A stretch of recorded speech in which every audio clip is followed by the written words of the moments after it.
Most people spend their lives trying to control events, other people, or outcomes that were never in their command to begin with. They exhaust themselves chasing certainty in a world that offers none. But a small fraction of individuals choose a different path. They turn inward. They train the only territory that can never be taken from them, their mind. This is not the loud confidence of motivation, nor the fragile optimism that collapses under pressure. This is quiet power. It is the discipline to remain steady when insulted, calm when threatened, focused when distracted, and unmoved by praise or blame. While others react, they respond. While others complain, they observe. While others surrender to impulse, they govern themselves. Understand this clearly. Life does not become easier for the strong-minded. Pain still arrives. Loss still visits. Chaos still knocks without warning. The difference is this: when the storm comes, their inner order does not collapse. They have trained for this moment. They have rehearsed adversity long before it appeared. To train the mind is not to suppress emotion, but to command it. Not to deny hardship, but to meet it without fear. Not to escape reality, but to see it as it is, stripped of illusion. This discipline is not built in comfort. It is forged through attention, restraint, and daily self-examination. Today, you are not here to be inspired for an hour. You are here to be armed for a lifetime. What follows is a blueprint, not for domination over others, but for sovereignty over yourself. And that, above all else, is the mark of the top 1%. Most people treat their mind like a playground, a place for endless noise, distraction, and indulgence.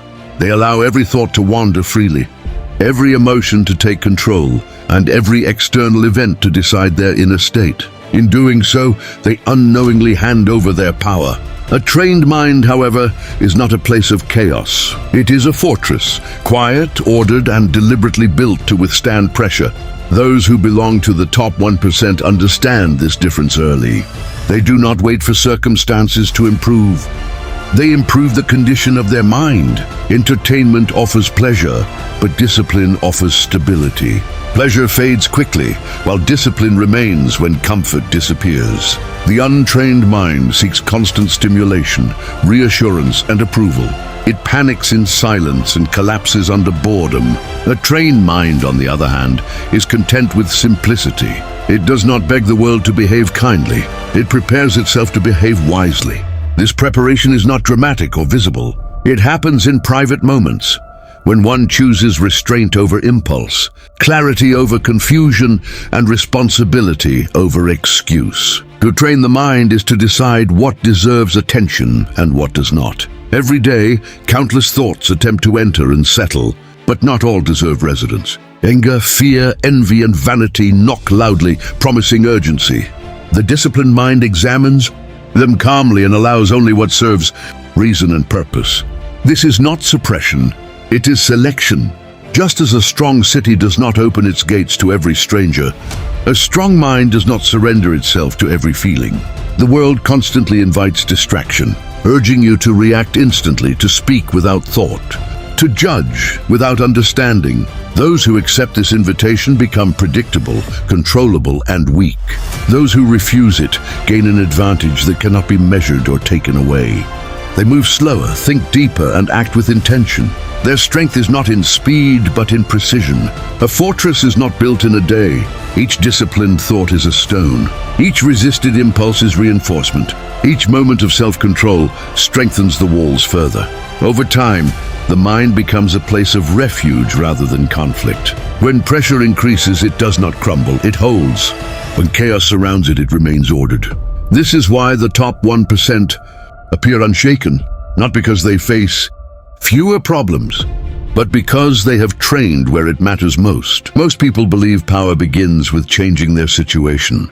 They believe that if the environment improves, if people behave differently, if luck finally turns in their favor, then peace and control will follow. This belief quietly enslaves them. It ties their inner state to forces they cannot command.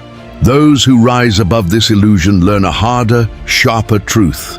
Nothing outside the mind has authority until the mind grants it permission. Mastery does not begin with circumstances. It begins with perception. Every event arrives without meaning. It is neutral, silent, and unfinished. Meaning is added afterward, shaped by interpretation. An insult is only sound until the mind names it an offense. A setback is only delay until the mind declares it failure. Fear is not born from events, but from the story told about them. The disciplined individual understands this and guards perception with care. They do not rush to label, exaggerate, or dramatize. They pause. In that pause, power appears. Before controlling action, one must control judgment. Reaction is easy and automatic. Discernment is deliberate and rare. The untrained mind rushes to conclusions, mistakes emotion for truth, and treats every discomfort as a threat. The trained mind observes first. It asks whether this moment truly harms character or merely challenges comfort. It separates what is within command from what is not, and refuses to waste energy on the latter. This is not indifference. It is intelligence applied to emotion. Perception determines experience. Two people can endure the same hardship. One collapses, the other strengthens. The difference is not strength of body or favor of fate, but clarity of mind. One sees punishment. The other sees instruction. One sees loss. The other sees impermanence. When perception is refined, adversity loses its power to intimidate. It becomes a test rather than a threat. To master perception is to stop arguing with reality. Resistance creates suffering, while acceptance creates leverage. Acceptance does not mean approval. It means recognizing what is present so action can be taken without illusion.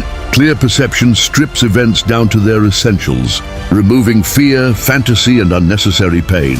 From this clarity, decisions become steady and deliberate rather than frantic and emotional. Those who discipline their perception move through life with quiet advantage. Praise does not inflate them because they see its temporary nature. Criticism does not wound them deeply because they examine its truth before accepting its weight. They are not numb, but they are not ruled. Their emotions inform them, but do not command them. When perception is mastered, circumstances lose their power to dominate. The mind becomes steady, not because life is gentle, but because judgment is firm and clear. Control begins here long before action, long before outcome, in the silent moment where meaning is chosen. Many mistake emotional discipline for coldness, believing that strength means the absence of feeling. This misunderstanding keeps them trapped between extremes, either ruled by emotion or ashamed of it. True strength lives elsewhere. It is not found in denying emotion, nor in surrendering to it, but in standing above it with awareness and command. Emotional discipline is the ability to experience fully without being controlled, to feel deeply without losing direction. The untrained person is dragged by emotion like a leaf in the wind. Anger decides their words. Fear decides their silence. Desire decides their priorities. Regret follows after, heavy and familiar. They believe this is human nature and excuse it as unavoidable. The disciplined individual knows better. They understand that emotion is a signal, not an order. It reports information, but it does not deserve authority. Strength is revealed in restraint.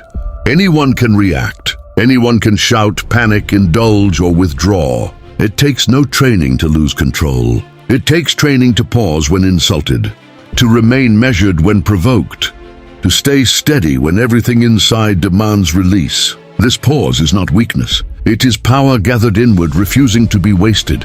Emotional discipline begins with awareness. You cannot govern what you do not observe. Feelings often arrive disguised as certainty, convincing the mind that action is urgent and justified. The disciplined mind questions this urgency. It notices the tightening in the chest, the heat in the face, the impulse to strike or flee. Instead of obeying, it watches. In that moment of observation, emotion loses its grip. This discipline is built through repetition. Each time restraint is chosen over impulse, the mind grows stronger. Each time silence is chosen over reckless speech, clarity increases. Over time, emotions become familiar terrain rather than unpredictable storms. They still rise, but they no longer overwhelm. They are felt, understood, and released without damage. Those with emotional discipline are often misunderstood. They are called distant, unbothered, or detached. In truth, they feel as much as anyone else, sometimes more. The difference is that their inner world is not visible to every passing moment. They do not broadcast turmoil. They process it privately, deliberately, and with purpose. This strength does not remove pain from life. Loss still hurts. Disappointment still stings. But suffering does not multiply through resistance or excess reaction. Emotional discipline prevents one wound from becoming many. It preserves dignity under pressure and clarity under stress. In a world addicted to reaction, this quiet command becomes rare and therefore powerful. The world outside is rarely still. It shifts without warning, speaks without kindness, and moves without concern for your comfort. Markets rise and fall. People change their loyalty. Plans dissolve despite careful design. If your peace depends on stability in such a world, you will live in constant tension. The disciplined individual accepts this reality early. They do not demand that the outer world become orderly. They train the inner world to remain steady regardless of the noise. Chaos is not the enemy. The inability to govern oneself within chaos is the true danger. When pressure increases, most people surrender their reason first. They rush decisions, speak carelessly, and act from fear disguised as urgency. In moments of uncertainty, their inner state mirrors the disorder around them. This is how small problems become disasters. Not because the event was overwhelming, but because the response was ungoverned. To control inner reactions is to create separation between stimulus and response. Something happens. There is a brief moment before you answer it. Within that small space lies freedom. The untrained mind collapses that space instantly, reacting as though compelled. The trained mind widens it. It breathes. It examines. It chooses. This widening of space is subtle, but it transforms outcomes. When insulted, the immediate reaction may be anger. When threatened, fear. When disappointed, despair. These responses feel natural, even justified. Yet natural does not always mean useful. The disciplined person asks a quieter question. What response serves my character and purpose best? Often it is not the loudest or fastest response, but the most measured. Sometimes it is silence. Sometimes it is firm speech without hostility. Sometimes it is patient waiting when others panic. Outer chaos tests inner order.